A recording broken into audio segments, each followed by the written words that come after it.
Before he died, Edgar Allan Poe was found wandering the streets in a fugue state. Disturbingly, he was wearing someone else's clothes, and as he was dying, he kept shouting one word. Edgar Allan Poe makes most tragic artists look well-adjusted by comparison. The master of the macabre lived a life filled with scandal, tragedy, and addiction. Yet somehow, his mysterious death topped it all. Before he was Edgar Allan Poe, he was just Edgar Poe, the second child of two actors born in Boston, Massachusetts. Had things gone according to plan, maybe younger Edgar would have followed them into a life on the stage, but it wasn't meant to be. No surprises here. The infamously dark and dreary writer's life got off to a dark and dreary start. There's a very good chance that Poe got his name from the character in Shakespeare's King Lear, which his parents were performing at the time of his birth. If that's the case, then it's fitting, because Edgar Allan Poe's life story was definitely a tragedy. Just a year after Poe's birth, his father abandoned their family. Then a year after that, consumption claimed his mother. If you're hoping that his father stepped up and returned to support his orphan children, you're in for a disappointment. No one knows exactly what happened to him, but Poe's father died the same year his mother did. Little Edgar Poe and his older brother were left totally alone in the world, but Poe got help from a completely unexpected source. Taking pity on the young boy, a wealthy merchant named John Allan took Edgar into his home in Richmond, Virginia. Allan gave Poe a place to live, a family like he never known, and a name. But while John Allan took the young boy in, this was no paradise. Life in the Allan home could be incredibly difficult. Edgar Allan Poe had an extremely strange relationship with his foster father. While Allan could sometimes completely spoil Poe, he had a darker side as well. Whenever Poe stepped out of line, Allan's discipline was swift and brutal. The mercurial relationship was undoubtedly stressful, though his later life would be marked by poverty, addiction, and mental illness. Edgar Allan Poe enjoyed a fairly charmed childhood. He moved to England with the Allans at 6 years old and got a fine education at expensive boarding schools across the country. Maybe, if the Allans had stayed in England, Poe would have been spared the life of suffering that lay ahead, but we'll never know. In 1820, the Allans set sail for America once more, totally unaware of what lay ahead of them. The Allans were already well off, but in 1825, they hit the jackpot. Like most rich people, John Allan had an even richer uncle, and when he died, he left his nephew a massive inheritance in both cash and real estate. John Allan's inheritance was the equivalent of $17 million today. That's a big chunk of change, and Allan celebrated the occasion the way most of us would. He bought a house, but not just any house. Allan bought a sprawling 2-story brick manor. Poe shortly after met the love of his life. Her name was Sarah Elmira Royster, and she lived next door. When Poe was 16 and Royster was 15, the two neighbors made the relationship something more. But sadly, their love was doomed from the start. Edgar Allan Poe had a charmed childhood, but he was still an orphan. That made him a totally unacceptable match for Sarah in her father's eyes. He made his feelings about Poe clear, but that didn't stop the two young lovers. They carried on their affair in secret, and even got engaged around 1826, but Royster's father would go to cruel lengths to make sure his daughter never married Poe. Shortly after Poe asked Royster to marry him, he enrolled at the University of Virginia. They separated, but Poe made sure to send love letters to his fiancée as often as possible. There was only one problem. Royster's father made sure she never saw a single one of them. He intercepted and destroyed every single letter that Poe sent. Heartbroken, Royster assumed that Poe had forgotten all about her. By the time Poe saw her next, she was already married to another man. Losing Sarah was a devastating blow for Poe, but at least he had plenty of distractions to take his mind off of it. He was studying at the University of Virginia. Poe lost his first love, but he found another while away at school, gambling. Very soon, he was in deep to all sorts of shady characters. As you can imagine, this didn't exactly impress his foster father, who happened to be paying for Poe's education. The relationship had always been somewhat strained, but as Poe became more and more of a hot mess, his foster father started running out of patience. If you listen to Poe, he was the victim here. He claimed that Allan had him on a threadbare shoestring, and he didn't have enough money to pay for classes, textbooks, and a room. Of course, he neglected to mention all the money he'd lost on all-night gambling binges. Against his better judgment, Allan ended up sending Poe more money, which Poe used to get even further into debt. After a year of drinking, gambling, and very little schoolwork, Poe decided university just wasn't for him. He dropped out, but his constant begging for money had burned his bridge with the Allans. That, combined with the fact that he learned Sarah Royster had married another man, Poe knew he couldn't return to Richmond. Poe decided to head back to his birthplace. In April of 1827, Poe set out to make a life for himself in Boston. He took whatever odd jobs he could find, working as a clerk, writing for newspapers, or whatever else would make ends meet. But as you'll learn, Poe wasn't great at holding down a job. Quickly, he found himself struggling, and he started to get desperate.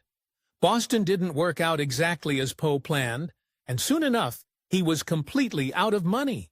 With no other options, he enlisted in the army. Well, not exactly. Edgar A. Perry enlisted. Why the name change? Well, Poe's application wasn't quite done the level. There was just one problem with Poe's plan to join the army and make something of himself. At just 18 years old, he was too young to enlist. But that wasn't about to stop someone as desperate as Poe. Edgar Allan Poe changed names as often as other people change hats, and he became the 22-year-old Edgar A. Perry. His plan worked, and he got into the army. That same year, he published his first book. Tamar Lane and Other Poems was a 40-page collection of poetry, and its mysterious B. Lane simply said, "By a Bostonian." So did this punk rock poetry book set the literary world aflame and make Poe an overnight sensation? Well, Poe's triumphant literary debut was a total flop. He only managed to get 50 copies printed, and those 50 copies were basically ignored. At least he had the army to fall back on. But if we know anything about Poe by this point, it's that he wasn't the most stable guy. He got itchy feet. He suddenly wanted out. And would you believe it? He had the perfect excuse. Remember how Poe lied on his enlistment form? Lucky for him, that gave him an easy out when he wanted to leave the army. He just revealed his real name and age to his commanding officer. He was sure he was scot-free. But nothing was ever that easy for Edgar Allan Poe. His commanding officer agreed to release him on one condition. Unfortunately, that one condition was all but impossible. Poe's commanding officer told Poe he'd release him only if he made up with his foster father, John Allan. The problem was, Allan wanted absolutely nothing to do with him. Poe spent months sending letters to his Allan, begging for forgiveness. Allan ignored every single one. That was bad enough, but it was nothing compared to Allan's true betrayal. John Allan was so fed up with his foster son that he didn't even tell Poe that his wife and Poe's foster mother was on her deathbed. By the time Poe finally found out, it was too late. He made it back to Richmond the day after her burial. At least, there was a silver lining to this whole sad affair. Maybe the loss of his wife softened his cold heart because Allan finally buried the hatchet with his troubled foster son. With Allan's support, Poe got his discharge from the army. It must have been bittersweet, but he was finally able to move on with his life. And it seems like good things came in waves for Poe because that wasn't the only piece of good news he got around this time. Poe finally got the discharge he was looking for. But the next development was even better. The world-famous critic John Neal had read his poetry, and he liked it. A shout-out from Neal was huge in the tiny world of 19th-century American literature. For the first time, Poe had a reason to believe he kinda had a knack for this writing thing. On top of all this good fortune, Poe's love life even started to look up again. Not long after he got out of the army, Poe met his 7-year-old cousin, Virginia Clem. This event would completely alter the course of Poe's life. Within 6 years, Poe would make Virginia his wife. Virginia would end up being the light of Poe's life. She's also one of the darkest stains on his legacy. For all of John Allan's self-righteousness about Poe's gambling, he was no saint himself. Across both of his marriages, he had 7 affairs, some of them even bearing children. Poe started calling his foster father out, and that was what finally pushed Allan over the edge. The two of them had been at odds for nearly Poe's entire life, but this time he'd gone too far. He disowned Poe for good. Poe headed to New York to try and finally make it as a writer. But before he could get his feet off the ground, a horrible tragedy struck at home. His elder brother was seriously ill. Poe put his ambitions on hold and returned to Baltimore to be with his brother. Henry Poe had been a drinker like his brother, and had caught up with him. He died on August 1, 1831. He was only 24 years old. After the loss of his brother, Poe decided it was time to stop making excuses and start making a living as a full-time writer. But that was easier said than done. See, 19th-century American publishing was an absolute nightmare for writers. Without any international copyright law, publishers could just steal British works and publish them for free. So why pay an American? Poe would very quickly learn that his chosen profession was anything but lucrative, and it drove him to disturbing places. If you did manage to get a publisher to release your writing, you had another problem. They might just flat out not pay you. As his career started taking off, the great Edgar Allan Poe often had to resort to begging his publishers for the money they promised him. It was a miserable existence. And even when Poe managed any small amount of success, he used the money he had earned to easily manage to screw it up for himself. So when Poe actually landed a gig working as an editor at a literary magazine, you just know it was going to go up in flames. One of the stories Poe had managed to get published caught the attention of a wealthy patron who introduced Poe to the editor of the Southern Literary Messenger. Poe got hired as an assistant editor, and it finally looked like he was getting a foothold in the literary world. But Poe's biggest obstacle was always Poe. Just immediately, Poe's boss noticed he had a habit of coming into work loaded. Poe didn't last a month, but while his professional life was in the gutter, at least he had women to take his mind off of it. Poe moved in with his aunt, uncle, and now 11-year-old cousin, Virginia. In 1835, he got a license to marry Virginia. He was 26 years old and she was 13. Even in 1835, marrying your 13-year-old cousin was a pretty disturbing thing to do. Again, to make it clear that this was not normal, they had to lie and claim that Virginia was 21. Despite everyone in the world thinking it was creepy at best and disturbing at worst, Poe had finally done it. He had married his 13-year-old cousin. But the relationship was even more twisted than it seemed. Tragedy was about to rear its ugly head once again. One night, Virginia Poe was singing and playing piano for Poe when she had a frightening episode. Poe later described it as breaking a blood vessel in her throat. Virginia had been the picture of health, so the couple likely assumed it was nothing. Sadly, it was a dark sign of things to come. Virginia never fully recovered from her attack that night. She became weak and frail, a mere shadow of her past self. Now, Poe wasn't the most together guy on the best of days, but the sight of his wife wasting away was too much for him to bear. If he liked his drink before, now it became like mother's milk to him. Poe lost himself to the bottle, and as you can imagine, it started to affect other areas of his life as well. The best way to make it in the writing world is through connections, and that wasn't exactly Poe's strong suit. He made some very powerful enemies when he publicly accused the beloved Henry Wadsworth Longfellow of plagiarism. It seemed like Poe couldn't take 2 steps without self-sabotaging in one way or another. When Poe's poem The Raven appeared in the Evening Mirror, it was the equivalent of a viral sensation. The poem became an instant hit, and journals all over the country clamored to publish it. Basically overnight, households all across America came to know the name Edgar Allan Poe. After decades of struggle and failure, Poe had finally arrived. But remember how I said the 19th century wasn't exactly kind to writers? Poe was about to learn that the hard way, that being a household name wasn't exactly everything. The Raven made Edgar Allan Poe a nationwide sensation, but just because he was famous, that doesn't mean he was rich. The Evening Mirror paid Poe a whopping $9 for the poem. He never saw another cent. When the poem became a hit, maybe he thought his troubles were over, but in reality, they were only beginning. Virginia didn't stop Poe from looking at other women. In fact, she might have encouraged it. That's how Poe began his tumultuous relationship with the poet Francis Sargent Osgood. To call it a mess would be an understatement. First, there was the fact that Osgood already had a husband.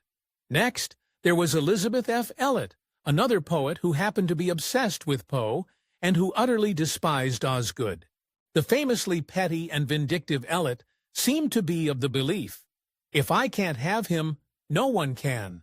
As far as anyone knew, Poe and Osgood hadn't gone any further than flirtation. But Elliot knew the relationship would cause a huge scandal. She wrote to Osgood and told her to cut off contact with Poe, along with a not-so-subtle threat to reveal their flirtations if she didn't. When Poe heard about this, he was furious.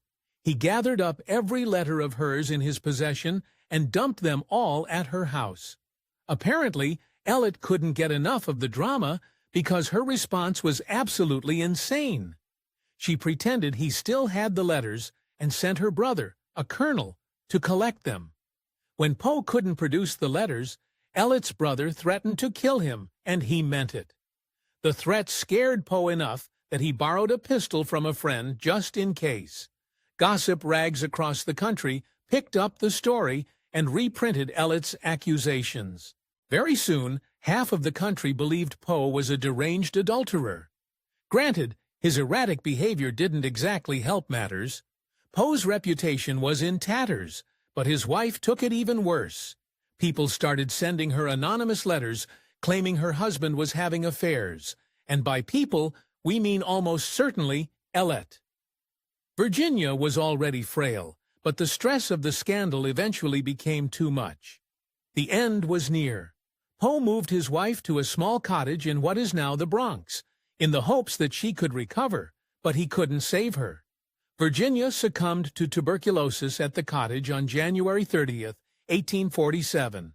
On her deathbed, she claimed that Mrs. E. had been her murderer. Whatever Poe's relationship with Virginia was, her loss left him utterly inconsolable. He couldn't even bear to look at her face at her funeral, crying that he wanted only to remember her as she was. He regularly visited her grave for the rest of his life. Even in the dead of winter, friends would sometimes find him sitting next to her tomb, nearly frozen among the snowdrifts. Edgar Allan Poe was always an emotionally fragile man. But after Virginia was gone, Poe's life was falling apart around him, and it brought him right back into the arms of his first love, Sarah Elmira Royster. It seemed like fate. They'd missed each other in their youth, but here was a second chance. At first, it was like Poe and Royster were teenagers again. They rekindled the relationship and quickly started discussing marriage. Her deceased husband's will ensured that she'd lose 3/4 of her inheritance if she remarried. Still, Poe ignored the haters and asked for her hand. Royster needed some time to think about it, but by the time she was ready to give her answer, it was too late. The last time Sarah Royster ever saw Edgar Allan Poe, he looked like a terror.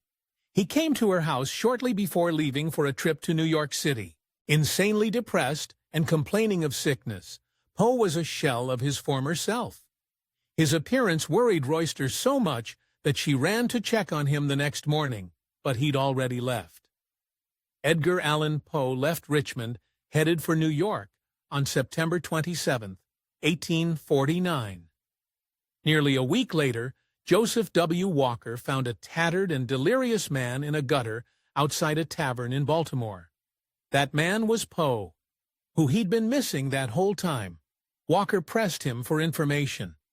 Poe could barely string together a sentence.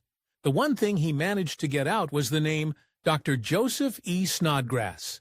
Snodgrass was a friend who lived in Baltimore. Walker wrote to Snodgrass immediately asking for help. When the man did arrive, what he saw left him completely stunned. Snodgrass said about learning what had happened, but as he started pressing Poe, the mystery only deepened. Snodgrass couldn't get a single comprehensible word out of Poe. The man had absolutely no memory of what had happened to him, or maybe he didn't want to remember. When his doctor tried to cheer him up by saying soon enough he'd be back hanging out with his friends, Poe grimly replied, "The best thing my friend could do would be to blow out my brains with a pistol." Poe didn't say much in those delirious days, but what he did say was utterly tragic. He kept calling out for his wife back in Richmond. He never mentioned a name, so that means one of two things. He meant Virginia, and had forgotten he'd lost her, or he meant Sarah, unaware that she hadn't accepted his marriage proposal. For whatever reason, the hospital refused to allow anyone to visit Poe in his final days. Every single piece of medical documentation about Edgar Allan Poe's final days, including his death certificate, have been lost. They may have never existed at all. What happened to Poe in those grim moments, we may never know for sure. We haven't even mentioned the strangest part of Edgar Allan Poe's twisted end. As he lay dying, he kept shouting a single word, "Reynolds." To this day, we still have no idea who he was talking about. Did this Reynolds have something to do with how Poe ended up in his gruesome state? This is probably one of those mysteries that will just have to remain unsolved. Thanks for watching History Exposé. If you love uncovering the best stories in history, hit like and subscribe to Keep Exploring with us. Don't forget to visit our main page, Factornate, for more incredible facts about everything.